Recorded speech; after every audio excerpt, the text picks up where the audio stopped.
dos 100 anos do rádio, né? E a gente tem, nessa parceria com a Rádio MEC, nós estamos inclusive agora veiculando duas edições por dia, porque pretendemos concluir até o dia 7 de setembro esta recuperação dessa história do rádio, né? Há poucos dias, inclusive, os colegas lá da Rede Gaúcha Sat, da Rádio Gaúcha, ficaram alegres, né, pelo fato de um dos programas ali ter sido tratado sobre a Rádio Gaúcha, e isso, claro, dá para se estender à Rádio-Difusão Gaúcha, a Rádio-Difusão do Rio Grande do Sul, que faz parte muito intensa dessa história. A Rádio Tupã é um exemplo disso, né, que há décadas está praticando o rádio, a Rádio-Difusão aqui em Tupã-Ciretã, de forma a atender a nossa comunidade de Tupã-Ciretã e também a região. Bom, mas vamos ao programa de número 14, que traz algumas informações nesses programetes que estão saudando os 100 anos do rádio no Brasil. 100 anos de rádio no Brasil. Rádio Cultura.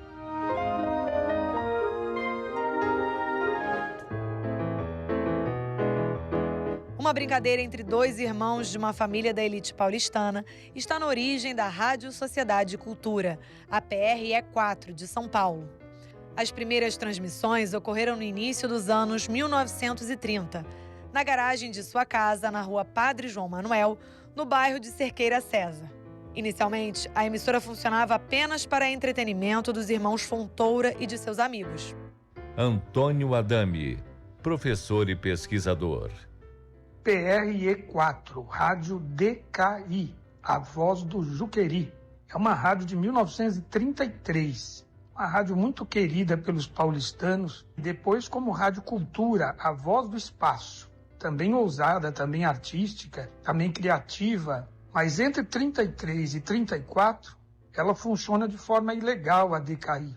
E aí tornou-se a coqueluche do momento, assim, e todos que têm aparelho de rádio querem sintonizar aquela estaçãozinha meio maluca, né? Que cada dia pega num ponto do dial.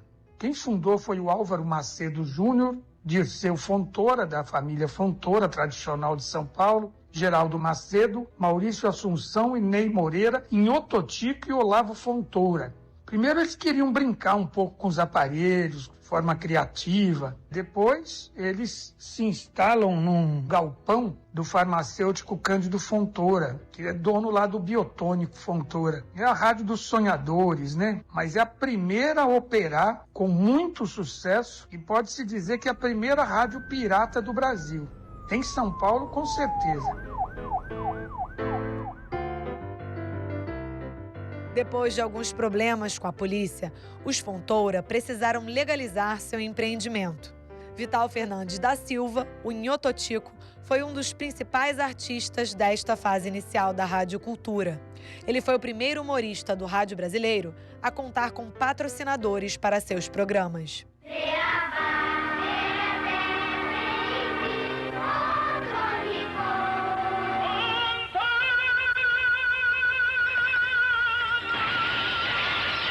De saúde. Eduardo Weber, radialista da Rádio Cultura. Eu tive o prazer de conhecer o Inhototico. Eu, quando era estudante, eu via falar muito do Inhototico. E uma das coisas que falavam dele é que ele falava tudo de improviso. O Inhototico ia para fazer o programa de rádio ao vivo e ele não levava roteiro, né? Ele chegava e fazia o programa. E, se não me engano, em 1986... né, o Inhototico esteve aqui na rádio para uma mesa redonda sobre a história do rádio. E ele fazia programa de humor, ele fazia todos os personagens. E os programas mais conhecidos dele foram Vila da Arrelia, Chiquinho, Chicote, Chicória. E tinha mais um que era, se não me engano, Escola da Dona Olinda. A Dona Olinda era uma dessas criaturas que nascera para ser professora. Ela era professora intrínseca, de corpo e alma, sabe? Levava tudo muito a sério. Então, todos os dias as coisas se repetiam. Ela consultava o relógio e dizia: Seu Joaquim, todos os dias eu preciso lhe dizer a mesma coisa. Olha aí, está na hora de pôr as crianças para dentro, seu Joaquim. Corra, vai dar sinal, vai bater o sino, vamos recolher as crianças, vai correndo, seu Joaquim. Nego velho não pode correr. Rebatinho tá que nem o cabo de nego velho. Vamos, Joaquim, não conversa. Vamos bater o sino. Bem, bem, bem. Meu programa não tinha sonoplastia, sabe? Porque era de improviso e eu fazia tudo. A audiência e a aceitação da programação da Rádio Cultura pelos ouvintes paulistanos animavam a família Fontoura. Mas a sede era distante da região central de São Paulo, onde tudo acontecia, o que incomodava os proprietários. Assim, surgiu em 1939 o audacioso Palácio do Rádio, construído em estilo Art Deco na elegante Avenida São João.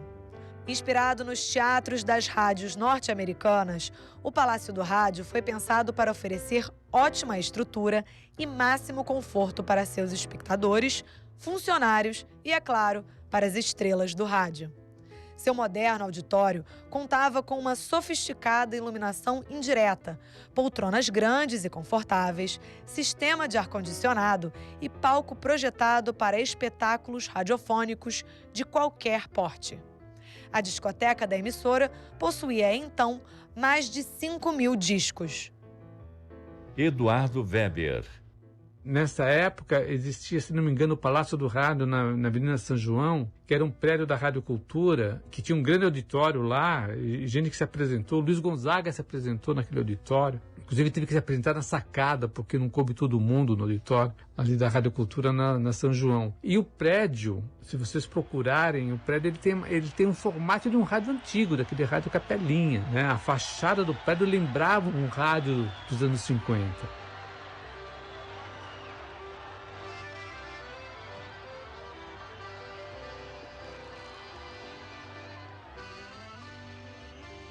Com o passar dos anos, a família Fontoura já não conseguia mais dedicar-se adequadamente à rádio, uma vez que seu negócio principal, a fábrica de biotônico, requeria muita atenção dos filhos de Cândido Fontoura.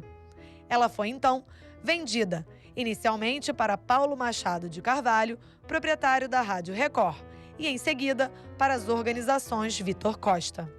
O Grupo Diários Associados adquiriu a emissora em 1959 e a Rádio Tupi foi sua controladora até a transferência da Rádio Cultura para a Fundação Padre Anchieta, já no final da década de 60.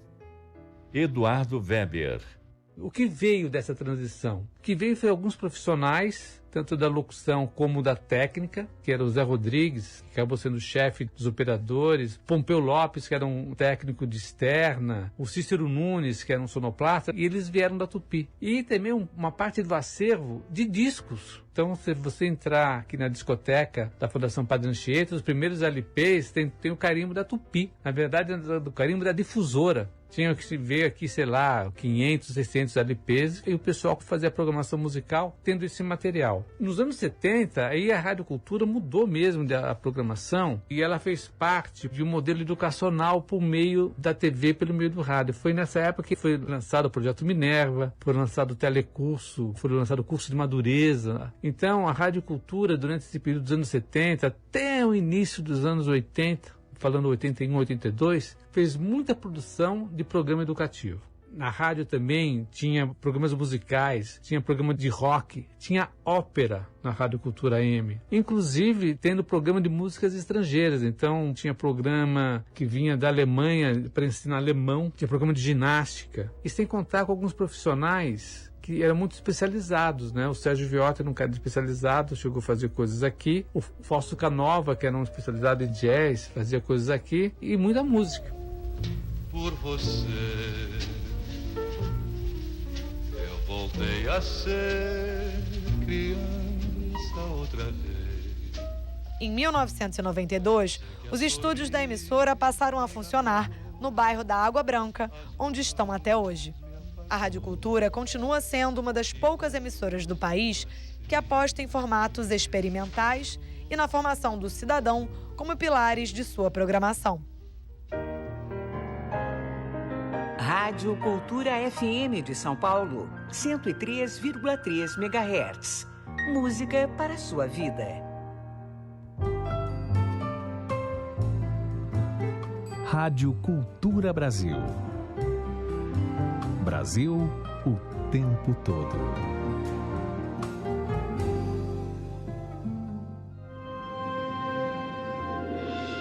2022.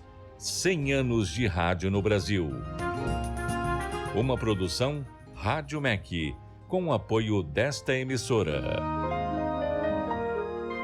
Perfeito, né? A gente está aí recuperando um pouco da história do rádio brasileiro, que comemora 100 anos nesse ano de 2022, nessa parceria com a Rádio MEC. Hoje nós estamos trazendo 2 programetes por edição, né? Agora nesse nós trouxemos um pouco da história do rádio, da Rádio Cultura de São Paulo, né? Que foi uma rádio que começou como uma rádio irregular, uma rádio pirata, e depois gradativamente foi se regularizando e fazendo parte da história do rádio brasileiro. 9h32, você está com a Tupã, o programa é o Variedades, que vai um intervalo comercial, mas eu já retorno na sua companhia, nos 97.1 do seu rádio.